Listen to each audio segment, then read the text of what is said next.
September 2008, a tightening voice echoes through a quiet Minnesota office. Tense, exhausted, cornered.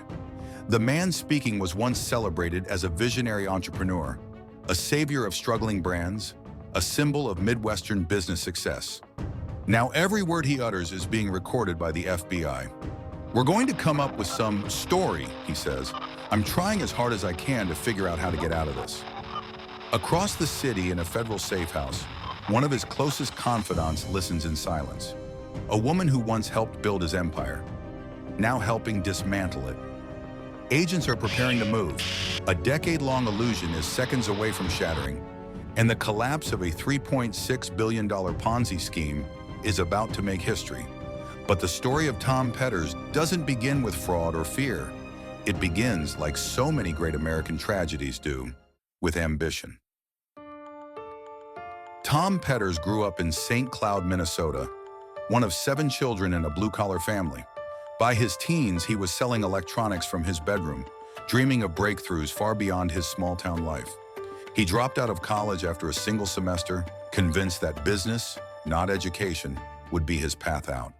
Through the 80s and 90s, he built a reputation as a charismatic deal maker. He sold TVs to big retailers. He flipped excess merchandise. He launched discount outlets. He opened online stores before most people knew what e-commerce was. And then he started buying real companies, large ones, a stake in Fingerhut, the purchase of Polaroid for $426 million, the acquisition of Country Airlines, a growing portfolio of businesses in retail, aviation, electronics, and e-commerce.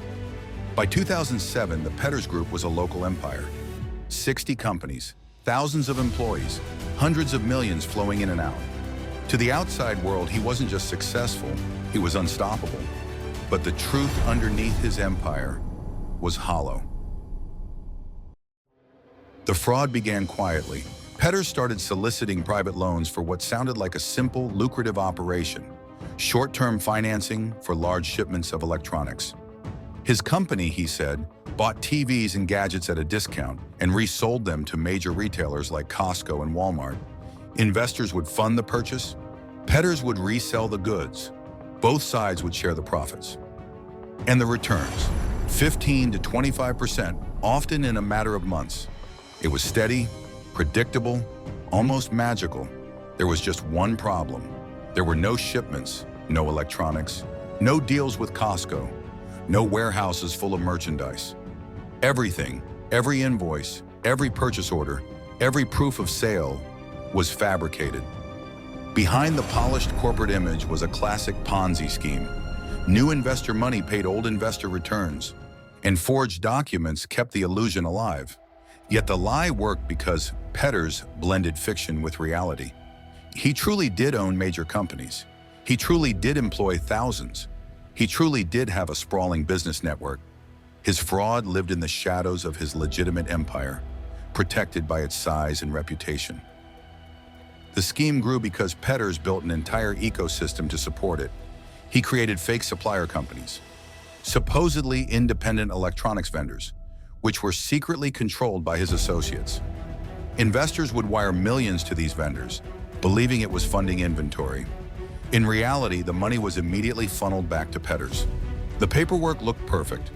The operations appeared sophisticated. The promises were always met because they were paid with someone else's cash. He even maintained empty warehouses across multiple states, ready to show anyone who insisted on proof of inventory. When a warehouse was revealed to be empty, investors were told the stock had just shipped out. And they believed it, because respectable people stood near Petters: banks, lawyers, hedge funds, even charities and foundations. A man surrounded by legitimacy often doesn't have to prove legitimacy. The Ponzi machine ran for nearly a decade. Money in, money out. More investors, more lies, more momentum. And billions quietly vanished through the cracks. Looking back, the warnings were everywhere. Petters had a history of fraud allegations, but the records were sealed. Invoices listed addresses that turned out to be vacant lots. Some lenders verified deals with retailers who confirmed they'd never heard of these shipments. Yet almost every time someone discovered a problem, they stayed silent. Some quietly withdrew their money, Some ignored the red flags because the returns were too good. Some simply didn't want to believe they'd been fooled. Even major institutions kept lending after discovering inconsistencies, because greed is a powerful blinder, and trust, once established, is hard to break. By 2008, the global financial crisis was tightening credit markets. Liquidity everywhere was drying up. For a Ponzi scheme, this is fatal. New money slowed. Old investors wanted out, and the illusion began to crumble. Inside PCI, one person saw the truth clearer than anyone. Deanna Coleman, Petter's longtime aide, and one of the people who had helped forge documents for years, reached her breaking point. She had earned millions through the scheme. She had been closer to Petter's than almost anyone, and yet the guilt finally outweighed the loyalty. In the summer of 2008, she walked into an FBI office and confessed everything. What followed was a 2-week undercover operation. Coleman recorded Petter's discussing the fraud, rationalizing it, trying to rescue it, and at times trying to justify it. The recordings were unambiguous. The empire was built on lies, and the FBI now had the evidence to prove it. On September 24, 2008, federal agents descended on Petter's world, his headquarters, his luxury homes, his offices, his storage facilities. They found forged contracts, fabricated invoices, manipulated bank records, and documents that detailed exactly how billions had passed through the scheme. His company collapsed within days.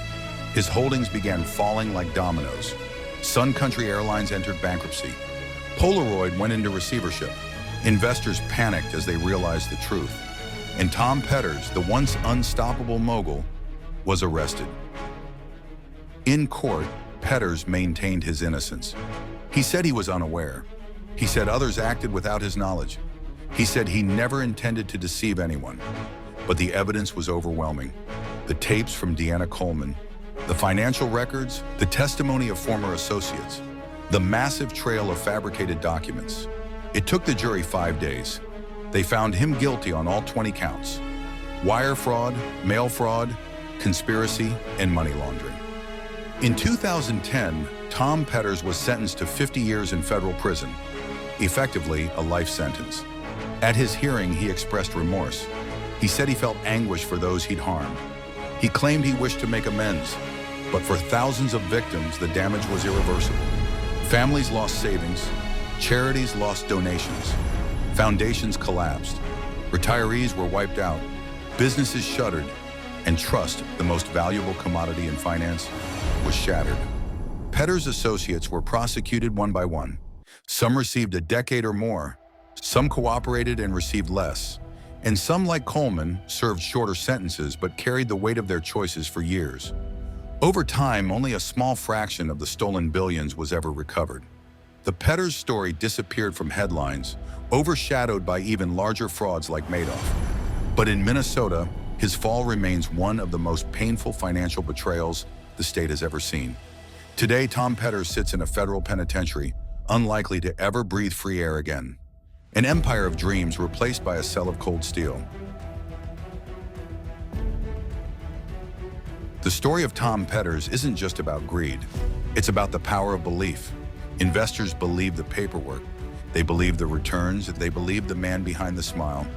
But belief without verification becomes vulnerability. Petters built his empire on trust. He weaponized it, and when it all collapsed, it exposed a truth that echoes far beyond Minnesota.